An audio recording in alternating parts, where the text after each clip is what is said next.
Hello ഗൈസേ, അപ്പോൾ ഇക്കുറി big boss കലക്കും. എന്താ ഇക്കുറി ബിഗ് ബോസ് കലക്കും എന്ന് പറയുന്നത്?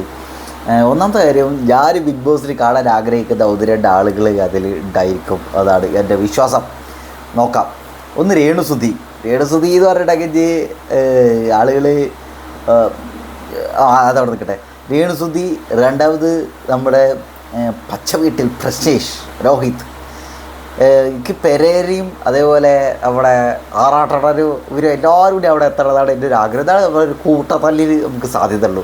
ഇപ്പോൾ പച്ചവെട്ടി പ്രശ്നേഷ് എന്നുള്ള അട്ടിയുണ്ടല്ലോ, ഈ ഒരു സാധനം അതാണ് പ്രശ്നേഷിൻ്റെ ഇതിൽ എനിക്ക് പ്രത്യേകിച്ച് എടുത്ത് പറയാനുള്ള കാര്യം. പ്രശ്നേഷിന് എൻ്റെ ഒരു വൈൽഡ് കസിൽ തോന്നുന്ന കാര്യം എന്താ വെച്ചാൽ, ബാക്കി കുറേ ഊളകളൊക്കെ ബിഗ് ബോസിൽ വരും, അതെന്തായിക്കോട്ടെ, അത് നമ്മുടെ വിഷയമല്ല. ഞാനീ പറഞ്ഞ 4 കഥാപാത്രങ്ങൾ ബിഗ് ബോസിൽ വരണമെന്നാണ് എൻ്റെ ആഗ്രഹം. വൈ? ബിക്കോസ് ഇപ്പോൾ നമ്മുടെ പ്രശ്നേഷോടെ വന്നിട്ടുണ്ടെങ്കിൽ അവസ്ഥ എന്ന് വെച്ചാൽ, പ്രശ്നേഷിന് ഇപ്പോൾ നമുക്കറിയാവുന്നതാണ്, തുടക്കത്തിൽ ഭയങ്കര പോസിറ്റീവായിട്ടുള്ള ഒരു സാധനം, ഒരു ഓറ കിട്ടിയതിന് ശേഷം പിന്നീട് ഇപ്പോൾ വളരെ നെഗറ്റീവായിട്ട് ആളുകളെ വെറുപ്പിച്ച് അട്ടം കയറ്റിയിട്ട് നിൽക്കുന്ന ഒരു അവസ്ഥ ഉണ്ടല്ലോ. ഇതിന്ന് നേരെ ബിഗ് ബോസിലേക്ക് മൂപ്പർ പോകുന്ന സമയത്ത് മൂപ്പർ അവിടെ ഉണ്ടാക്കണ ഒരു സംഗതിയിട്ടായിരിക്കും. അത് വളരെ വർത്താനം പറഞ്ഞിട്ട് ആൾക്കാരായിട്ട് കത്തറണ്ടാവാനുള്ള സാധ്യത അവിടെ. ഓക്കെ, അപ്പോൾ അത് നമുക്കിങ്ങനെ കണ്ടുകൊണ്ടിരിക്കുന്നത് എന്താ സംഭവിക്കണത്. രണ്ടാമത്തെ രേണുസുതിയുടെ അവസ്ഥ എന്ന് വെച്ചാൽ, ഇപ്പോൾ വേണ്ട ആറാട്ടണ്ണിലേക്ക് വരാം. ആറാട്ടണ്ണന് പെരേര് കൂടി അവിടെ വന്നിട്ടുണ്ടെങ്കിൽ അത് വേറൊരു സംഗതിയായിരിക്കും. അതായത് ഇപ്പോൾ ആറാട്ടന് പെരേര് അവരെപ്പോഴൊരു ഒരു ചകട കാര്യമാണല്ലോ. അപ്പോൾ ആറാട്ടണ്ണന് അവിടെ പോയിട്ട് പെരേരയായിട്ട് കൊടുക്കാനുള്ള സാധ്യതയുണ്ട്. ഒന്ന് ആലോചിച്ചെങ്കിൽ അതിൻ്റെ ഇടയിൽ വേറെ നമ്മുടെ ഈ പ്രശ്നേഷ് കൂടി കയറുന്നത് വളരെന്ന് പറഞ്ഞുള്ള ഒരു അവസ്ഥ ആലോചിച്ചെങ്കിൽ ആറാട്ടണ്ണൻ ചിലപ്പോൾ പ്രാന്താവും, പെരേര ചിലപ്പോൾ ഇത് കരയും. പെരേരൻ ഡാൻസൊക്കെ ആലോചിച്ചെങ്കിൽ രാവിലെ എണീറ്റിട്ട് സമയം 6 മണി അല്ലെങ്കിൽ 8 മണി എന്നൊക്കെ പറഞ്ഞിട്ട് എല്ലാവരും ഗ്രൗണ്ടിലേക്ക് വരും, മെഡിറ്റേറ്റ് ചെയ്യുക എന്നൊക്കെ പറയുമ്പോഴുള്ള അവസ്ഥ വെച്ച് രാവിലത്തെ വർക്കൊക്കെ പെരേരയ്ക്കും ഡാൻസും കളിച്ചിട്ട് ഇങ്ങനെ വരും. അപ്പോൾ അത് ഞാൻ കാണാൻ ഒരുപാട് ആഗ്രഹിക്കുന്നുണ്ട്. പെരേരയുടെ ഒരു കാര്യം പറയുമ്പോൾ ഞാൻ അന്ന് ശ്രദ്ധിച്ചൊരു കാര്യമുണ്ടെന്ന്, ഞാനൊരു ഷോർട്ട് വീഡിയോ കണ്ടായിരുന്നു. അതായത് രേണുസുതി പെരേരയാണ് അതിലെ മെയിൻ കഥാപാത്രം. അപ്പോൾ രേണുസുതി അതിലുണ്ട്.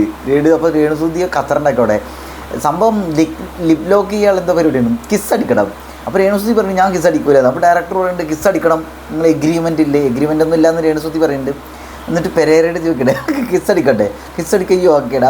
അപ്പോൾ നാണം വന്നിട്ട് ആ ചുമരോട് ചേർന്ന് നിൽക്കണ ഒരു പരിപാടി. അത് കണ്ട വയ്ക്കുമ്പോൾ എന്ത് പറയുക, അതായത് ആൾക്കാരിങ്ങനെ ചുറ്റും കൂടി നിന്നിട്ട് അതിപ്പോൾ ഒരു അടിയാവോ വിചാരിച്ചിട്ട് ഇങ്ങനെ നിൽക്കണ സമയത്ത് അവനോട് ചോദിക്കുകയാണ് ഡയറക്ടറിൻ്റെ ഒതിടാ പോകൻ പറയാണ്, അനക്ക് ലിപ് ലോക്ക് അടിക്കണോ, അനക്ക് കിസ് അടിക്കണോ അത് ശരി.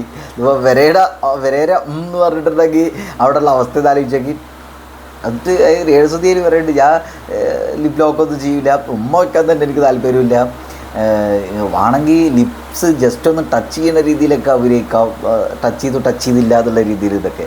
അപ്പോൾ എന്തായാലും ഇവർ 4 പേരും ബിഗ് ബോസ് വരുന്ന എനിക്ക് ഒരുപാട് ആഗ്രഹമുണ്ട്. ബാക്കി ആര് വരുന്നുണ്ടോ ഇല്ലേ നമ്മുടെ വിഷയമല്ല. എന്തായാലും നമ്മുടെ സിബിനെ പോലെയോ അല്ലെങ്കിൽ അഖിൽമാരാറെ പോലെയോ സാബുവിനെ പോലെയോ അല്ലെങ്കിൽ ഇപ്പോൾ എന്താ പറയുക പേളിമാണിയെ പോലെയോ പെട്ടെന്ന് ഓർമ്മ വരുന്ന കുറച്ച് ആളുകളെ വരുന്നു. ഇങ്ങനെയുള്ള ആളുകളൊന്നും ഇപ്പോഴത്തെ ഒരു അവസ്ഥയിൽ എന്താ അവസ്ഥ പറഞ്ഞ് സീമാവിനീത് അതിൽ വരേണ്ടാവും തോന്നുന്നു. സീമാവിനീത് അടിയുണ്ടാക്കും ഖത്തറുണ്ടാക്കുമെന്ന് അറിയില്ല. ആ ഖത്തറുണ്ടാക്കുന്ന ടീംസ് അവിടെ കയറണം, എന്നാലാണ് അതിൻ്റെ ഒരു കാര്യം. അതിന് പെരേര, അതേപോലെ ആറാട്ടണ്ണൻ, അതേപോലെ നമ്മുടെ പച്ച വീട്ടിൽ പ്രശ്നേഷ്, അതേപോലെ തന്നെ പിന്നെ പരള് രേണുസുതി, ഈ 4 പേര് ബിഗ് ബോസിൽ വരട്ടെ, അടിച്ചു പൊളിക്കണം അവിടെ. വെയിറ്റിംഗ്.